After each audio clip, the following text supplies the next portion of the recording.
Hello, beautiful souls. My name is Trinity Faith. If you didn't know that already, well, now you do.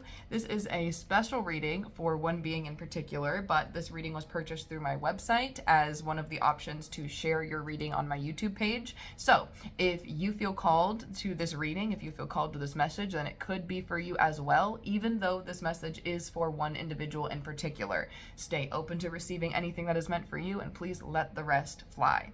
Thank you for being here in advance, and if you would like to book your own readings, including discounted readings that you can share through my YouTube channel as well, go to my website, trinitylivingbyfaith.com. All right, let's get right into this read. This one is a fun one. We're going to be talking a bit about spiritual development and your spiritual or clair abilities. If you don't know a lot about the clair abilities, I suggest going to do a bit more in-depth research as to what all of them are and how you can use them. We're going to just get into the basics just for the sake of this reading. I will have more content later on about all the clair abilities, individual, what all of them mean, how you can use them, how you can develop them. So stay tuned for that sort of content. But for this, we're going to start getting in touch through channeled messages for what is this beautiful soul's main gifts and abilities and how they can use them, how they can develop them, how they can remove blockages, and that sort of thing. So if you feel called to this message and you're kind of looking around what sort of gifts and abilities are you more in touch with, this could be your message as well. I'm feeling called to the charms today. So we're going to do a little charm read.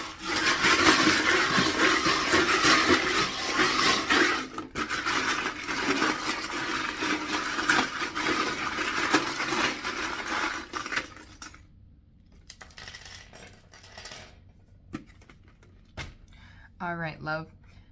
So the first thing that I'm seeing here is these two charms, and both of these being a head, indicating to me claircognizance, which is clear knowing, knowing things just intuitively without knowing how you know them. And I feel like this is something that you've probably experienced your whole life, a very clear intuition and acting on it, even if you didn't know that's what you were doing. You didn't make the decision to follow your intuition, you just did. And I'm hearing to say this can help you kind of end up in the right place at the right time, just by following your intuition on maybe, I'm hearing to say where you're supposed to go, when you're supposed to be there, who you're supposed to talk to, like these sort of things. Like you just very much follow your intuition, and I'm hearing to say like follow the flow of like your soul on what you're supposed to say in these situations, or how you're supposed to show up as a particular version of yourself, just intuitively very in tune with what people are drawn to you for. And I feel like you use that even subconsciously to your advantage in forms like glamour magic, maybe in how you dress, how you walk, how you talk, you know, just different things. How you expand or contract your energy in certain situations is another form of glamour magic and protection. And I feel like this is another thing that you're just more intuitively in touch with as far as like the witchy or spiritual side of things, and form as a form of defense magic to through claircognizance, just intuitively know how to do certain things, whether that's, I'm hearing to say setting energetic protections. Like I'm hearing to say you've done this throughout your whole life, you know, whether it's like visualizing, you know, success, or whether you're in visualizing, you know, going into a situation protected. You know, the visualization might look different in different ways from, I'm hearing to say, different ages of yourself or different versions of yourself throughout your life. The way that you may have intuitively protected and performed those sort of magical workings for yourself may have kind of evolved. And now that you're kind of more aware as to your spiritual power and, you know, witchcraft in itself and how those things can be used to benefit yourself, more following an intuitive path more towards, you know, what you need to learn to develop those things more intentionally. So instead of obsessively doing research, maybe setting the intention for, you know, what does spirit need me to know to develop my spiritual gifts and abilities today? And then going about your day and being open to receiving messages from spirit, rather than maybe a past version of yourself who would have tried to find that same information, but instead of letting it come to you intuitively, spent 60 hours on the computer trying to find every sort of research about, you know, what it is that you're trying to find. I hope this makes sense, and I feel like I'm talking kind of fast, so I'm going to try to slow down a little bit. But there's also these two little gears that popped out.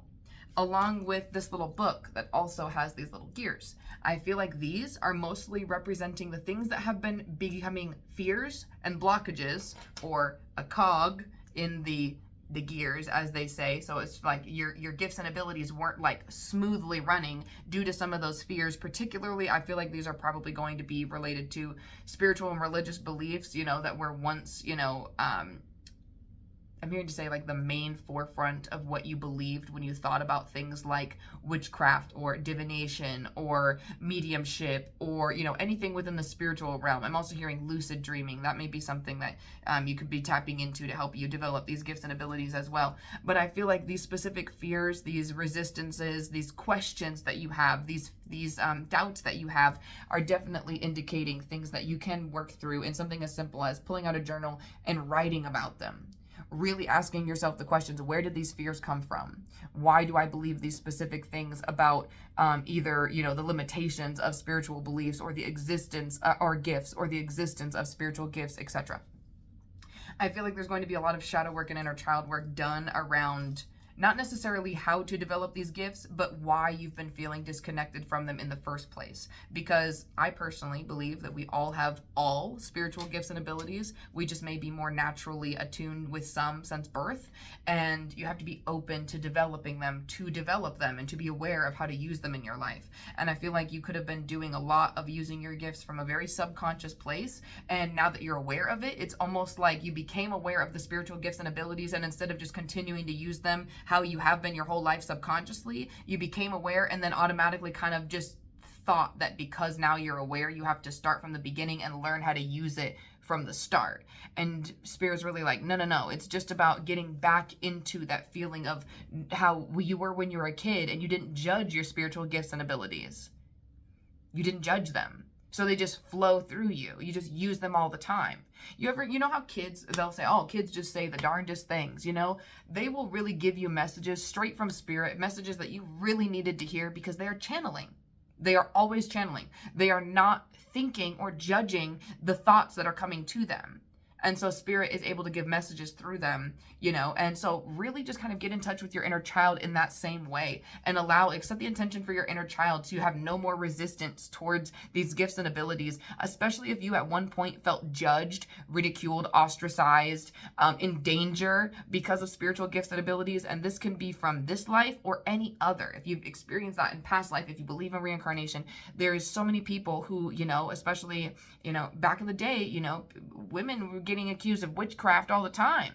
She's a witch, you know, we know what happened to the women who were accused of witchcraft. And, you know, if you are one of those people who have been reincarnated and unjustly murdered because of other people's limiting beliefs and fears, that can create huge blockages and restrictions in your own life, in this life, due to the experiences from how life was lost in another one. Not saying that is something that happened, not saying that is your past life reading, because I'm not doing a past life reading right now. It's just an example. Take it as it resonates. But you get my point. I feel like there's a lot of releasing shame, guilt about having these abilities and being able to use them to make your life better, and other people not feeling so tapped in. That's not your fault. Being able to make money from your spiritual gifts abilities, even if other people aren't or don't know how, that's not your fault. If you want to at all make money from your spiritual gifts and abilities, a lot of people say that, you know, that's a bad thing or a wrong thing. That's not your choice to believe that, or that's not your expectation or responsibility of yourself to believe that it's bad or wrong to accept money for your spiritual gifts and abilities. As you can see, I do it as a business. I accept money for my spiritual gifts and abilities every single day, and I continue to use my spiritual gifts and abilities to help myself, my family, my friends, my community, and that's what you can do. Just also make sure your bills are getting paid, because you deserve to have your bills paid. We live in a capitalistic society. Everybody's got to eat. Use what you have to make advantages for yourself. Use your intuition to be able to create more opportunities for yourself. I'm hearing to say, use the fact that you can see without knowing, or you can see without seeing, and you can know without knowing, on how to take steps in, in risk. In risk in business and life and career, whatever the case may be, so you can actually create more for yourself. Allow yourself to trust yourself and your discernment and your intuition, so when you are taking risk, it doesn't feel like something that's so absolutely terrifying. It feels like something that is liberating. because you know your heart, your soul, your intuition is leading you there for a purpose. I feel like there's a lot of just learning how to live from, your heart-based, your heart-based gifts, rather than from maybe like the ego that wants, like, I'll use myself for an example. A past version of myself, I wanted to be the best tarot reader on TikTok. Not because I wanted to be able to help people and give them the best readings, because I wanted to be the best. I wanted everybody to know that when you see my readings, this is the best tarot reader. The best tarot reader, the best tarot reading you're going to get, and it's blah, blah, blah. And it was 100% coming from my ego. Even though my soul also wants you to receive the best tarot reading, my ego wanted to be the top. And that came down to capitalistic beliefs around, if other people also believed I was the best, I would make the most money. So, I really started working from a place more of my soul, my intuition, rather than a place of my ego's goals. And that's actually when more money, more clients, more authenticity, more power actually came into my life. More discernment, more confidence in my spiritual gifts and abilities when I let go of what my ego wanted from finding and developing these gifts, and what my soul wanted. My soul wanted there to be peace for myself, so that way I could trust myself and I could make decisions and feel empowered in my decisions. My soul wanted me to feel ease in my life by knowing that I can trust my intuition on what decisions that I need to make for today and tomorrow, so that way I can build a better future for myself, So really pay attention to those things when you're developing your spiritual gifts and ability. What is your why? Why do you want to develop these things? Because sometimes when we just answer our why, we can find certain blockages, and we can also are pushed in certain ways towards maybe a certain gift or a certain form of maybe divination, or a certain, maybe that's like a certain deity you want to work with, or like whatever is brought to you on your path, because you're just going with the flow with what your soul is calling you, rather than what does my ego want. Seriously, just set the intention for anything that you need in your highest good for your soul's goals, in connection and correlation with your spiritual gifts and abilities, to be brought to you, to be made clear to you. I feel like there's also a lot around boundaries that you're going to be learning with spiritual gifts and abilities. I'm hearing particularly with things like mediumship and your ability to channel or see things. A lot of people experience fear and resistance towards these particular gifts because it feels like you're going crazy when you don't know how to ground yourself into it, when you aren't working with your spiritual gifts and abilities from a place of discernment yet. It can feel like, I'm going to say this, and I don't mean this in a derogatory or bad way, but it can feel like you belong in a nut house, because we've been told and convinced, oh, you see things, you hear things that other people don't see, hear, or experience, so you're crazy. And a lot of the times that crazy word is the number one thing on why people shut down their gifts and abilities and completely avoid developing them at all, because they don't want to be seen as different. Like I was talking about earlier, they don't want to be ostracized from their social groups, because, you ever been able to become a channel so much so to a point where you can telepathically read people's thoughts? So when you're able to have a conversation with someone and you're literally saying things that they're thinking before they're even ready to say it, you can create fear in some people who don't know how you're like that, how you think like that, how you seem to be one step ahead of them. There are specific, I'll just use myself as an example again. There are specific people who get so strong in your spiritual gifts and abilities that when you use them, the people who aren't grounded in their own spiritual empowerment and their own spiritual authority are threatened by yours. And they feel almost that you can see through them, like you know all their darkest secrets, and that you will expose them for it, because you are living in alignment and truth. The more you live in alignment and truth and authenticity, the closer to your spiritual gifts and abilities you will become, the clearer they will become. And when you are around a bunch of people who live in illusion and lies towards themselves and the world that they live in and their own beliefs that they think about themselves and everything in existence every single day, they will literally be triggered so much so, mind, body, and to the depths of their soul, by you living in such a state of aligned empowerment and truth. And I feel like there's going to be times where you have to set boundaries and literally remind yourself, a boundary with yourself. I'm not crazy because other people don't understand what I'm experiencing. That doesn't make me crazy. That means we have two different experiences. Okay? I feel like there's going to be boundaries that you set with other people where certain people kind of say things along the lines of, oh, well, like particularly when people kind of hear like, oh, you do mediumship, you talk to dead people. Oh, I don't fuck with that. I don't fuck with you. You're not going to be everybody's cup of tea when you tap into your spiritual gifts and abilities, again, because of their own fears, their own personal beliefs, their own limited beliefs, their own restrictions, their own spiritual and religious preconceived notions and assumptions as to what your practice is, what your beliefs are.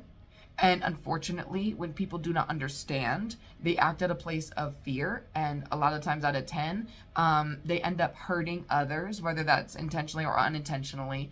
And it's our responsibility as the ones who are intentionally tapping into these gifts and abilities, not to let their disbelief, their doubt, their skepticism, their fear become your own.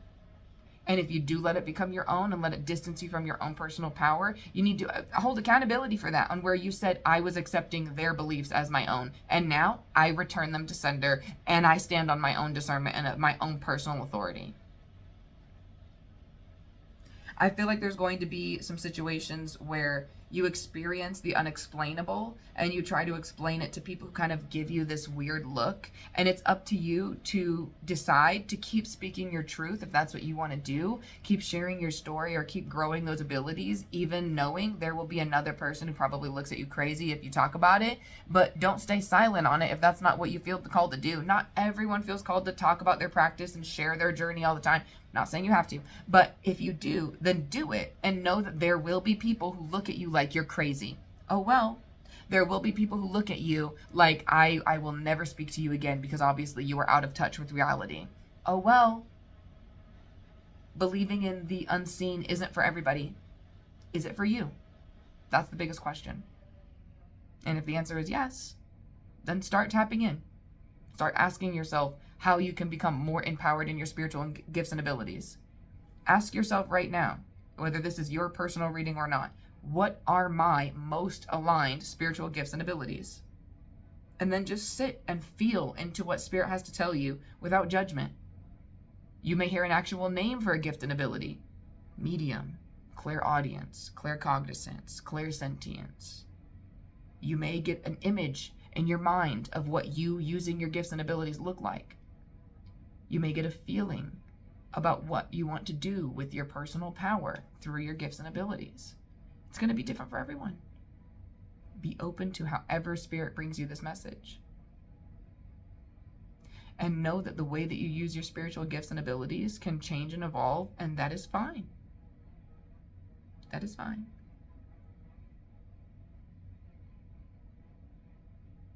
I'm hearing to say, overall, there's going to be specifically mediumship, and this is specifically for the individual who's reading this, is the individual who purchased it. Mediumship abilities that develop within you. I'm hearing to say this is probably from bloodline that has been passed down.